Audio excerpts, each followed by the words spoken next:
It's Hilly and Hart. So it figures just as all the beloved cereals that I've cherished through my life and I have to stop eating now they're going to start putting toys back in these cereals again.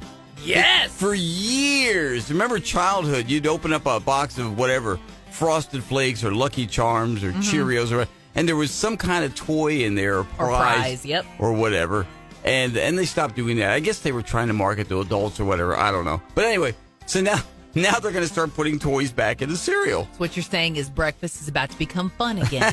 Exactly. Although, again, I can't eat these anymore now. I'm eating shredded wheat with blueberries. Okay? Hang on. I know, exactly. World's smallest violin. That's exactly right. Now, my mom had a strict rule. At first, she was like, okay, that's fine. If you kids transfer the cereal into these Tupperware cereal containers, that didn't you work. can have the prize earlier. Right. Well, us kids would be all excited, not seal that properly, and then the cereal would get all stale and gross. Yeah, but you got your toy, you got your prize. So then after that, Mom was like, okay, it just has to happen, basically organically. You have to be pouring your bowl of cereal, and all of a sudden, the toy falls out. Okay, that was her strict rule. Who's having a half a box of cereal right now? I know. It just kept pouring and pouring. Oh, man. But there it is. Look who got it. Us kids, we'd be like, I didn't get it in my bowl. Mom, Johnny got it. Johnny got it last time. It's Hilly and Hart.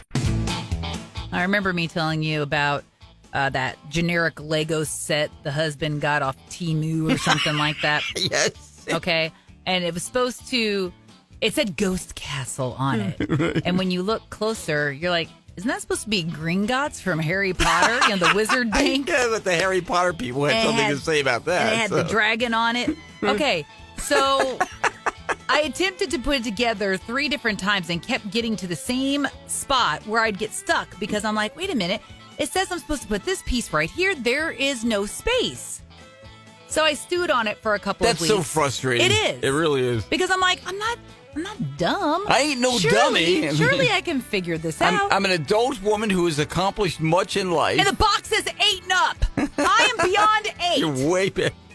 8 squared. I decided Yes? to enlist the help of the smartest person I know, my friend Meredith. Oh, Meredith. I don't recall getting a call from you. Exactly. Meredith is meticulous. Yes. She's very detail oriented, and she was all over it. So she came over. She's like, okay. Here's what we got. And I had all the little pieces upon her suggestion sorted into little muffin tins. Okay. Oh, that was clever. Okay. Yeah. So that way when Magnus flopped his toy on the kitchen table, I wasn't then scrambling for pieces. So we got all of this from section 1. Now, all the bags, and there were a bunch of bags. There were like 20-some bags. And they were divided into 1 and 2. That's it. That's like all the instruction you got. So it wasn't like one bag had all the pieces for one section. No, you had to empty all of the one bags. Oh, my gosh. And try to find everything. Okay, so right. She's like, she reverse engineered it, and she's like, okay, I see where you went wrong. No worries. Here we go. Before I knew it, we had knocked out all of the section 1. And she goes, But what did she do differently that you had not? I don't know. Like I said, Meredith is meticulous. Okay. I was just thrilled. And I was kind of, it was like assisting a surgeon. She's like, all right, I need a 2x4. And I'm like, what color? And I hand it to her. Scalpel. Exactly. Right. Yeah, she'd be like, okay, so I need one of those little round pieces. All right, which color? Here you go. Oh, my God. All right, I need a 1x3. She's like, no, that's a 2x3. Give me a 1x3. Oh, yeah, sorry, here you go. It was that sort of thing. Are we thing. learning numbers, too? I was, well, you get to look in. And so anyway, after a while, they all start to look the same. I was going to say, yeah, that's probably the case there. So when we were done, I should say, when she was done. Right, you were she goes, Who okay. assembled this thing? She's like, I got nothing going on next weekend. Want to get together? Then I'm like, yeah, that'd be awesome. Okay. So that night, she texts me. She's like, I got nothing going on tomorrow.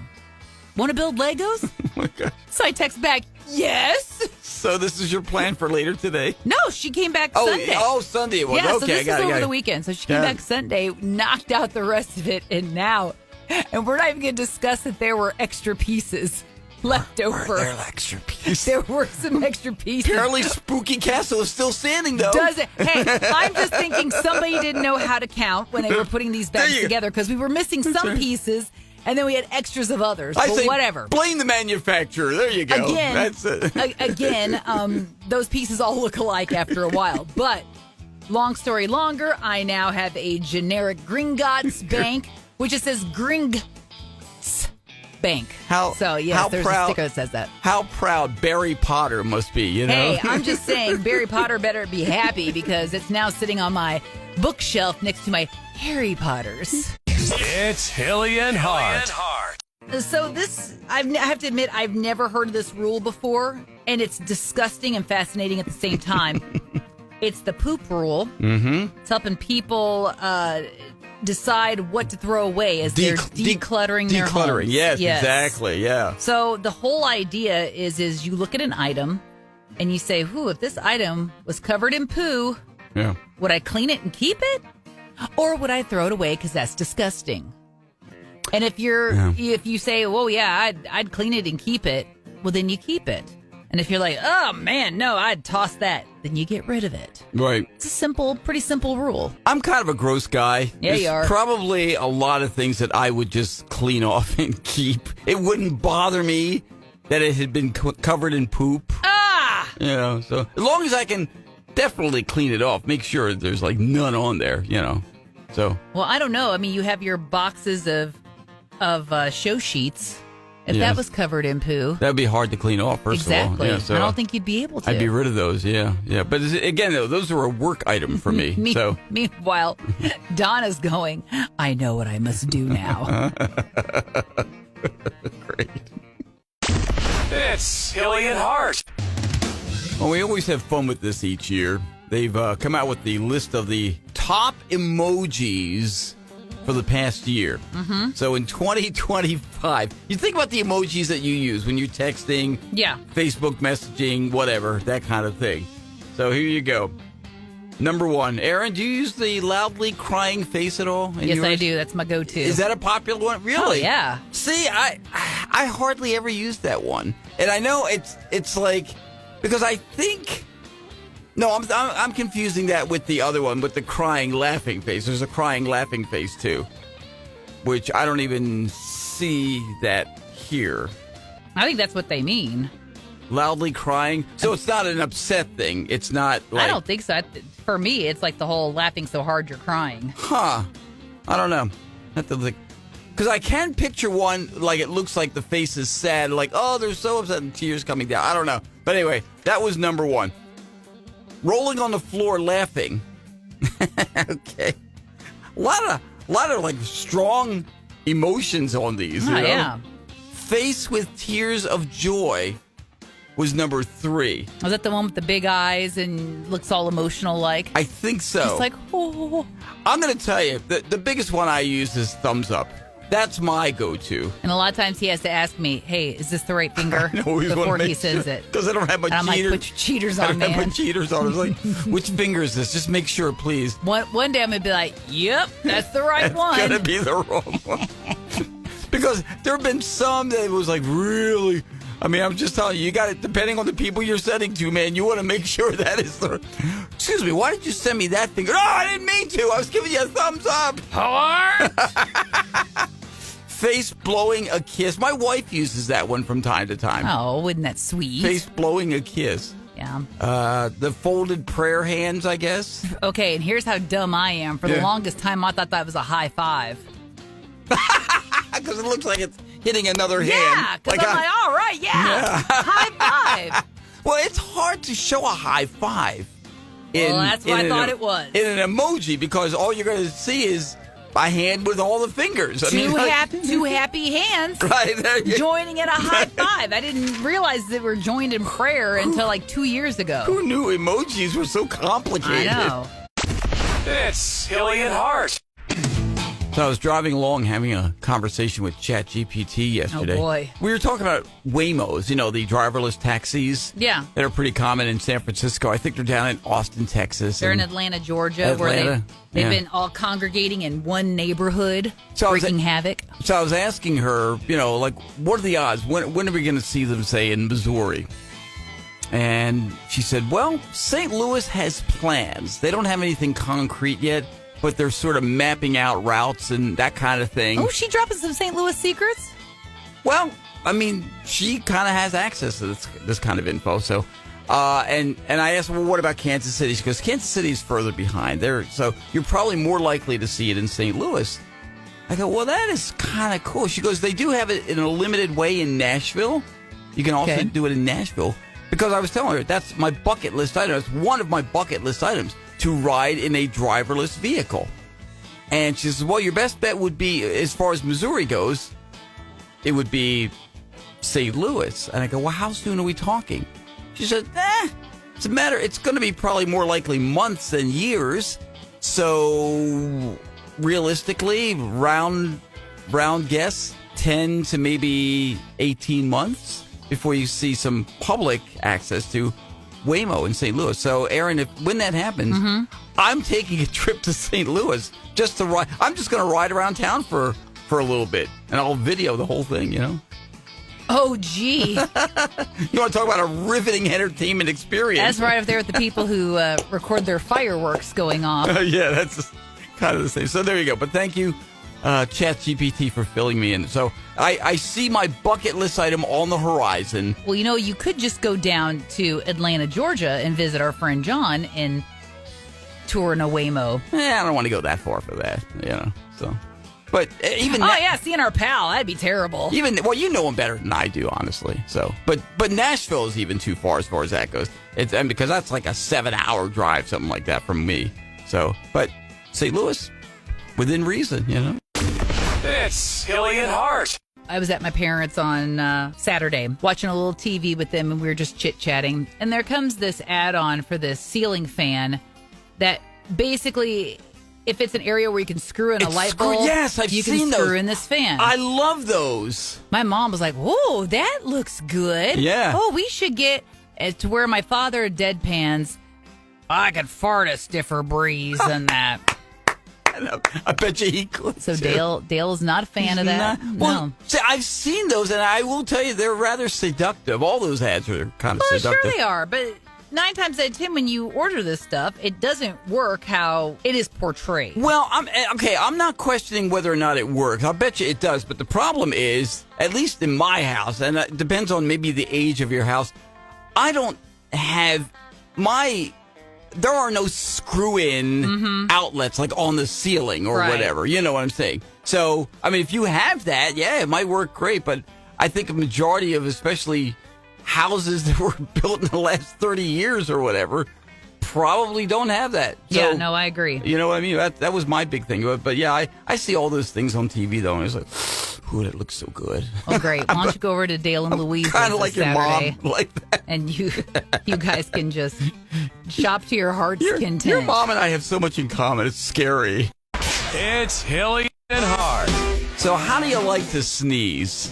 Apparently, they say your sneeze says a lot about your personality. Yeah, just more proof that we're in the wrong business. Somebody studied 547 people sneezing. I'm sure not all at once. That was their job. That's right. That was their job. But they've broken them up into categories of sneezers. Polite sneezers, boomers, gentle sneezers, and abrupt sneezers. Erin, I would definitely be in the boomers on this one. Yeah. I sneeze, I just let her rip, and I like it loud. It feels good.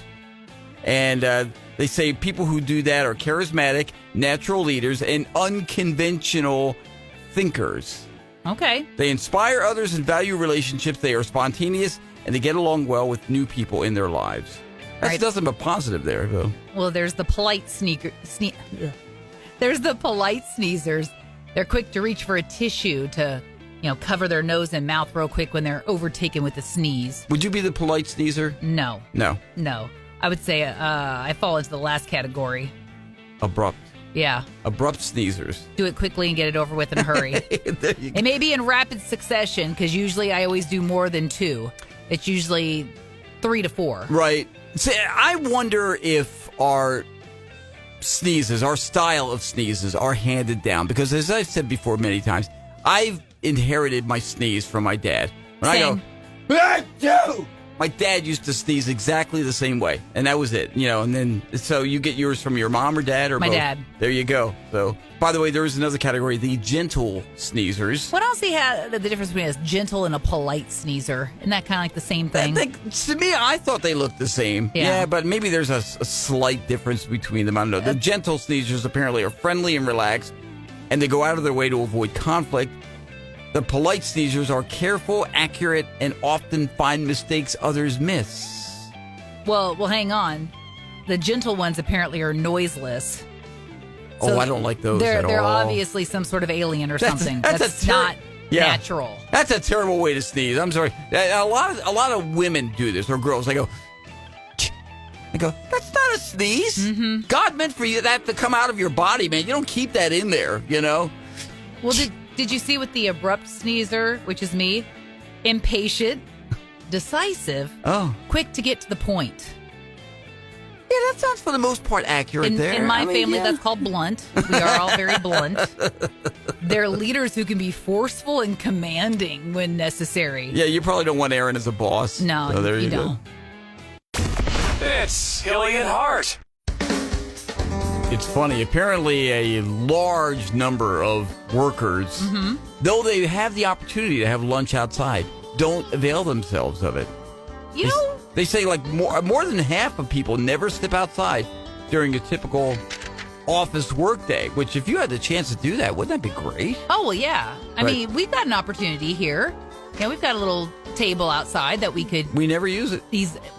I think we've used it like 2 or 3 times in the last 18 years or so. Even more shocking, 85% of people skip lunch breaks altogether from time to time.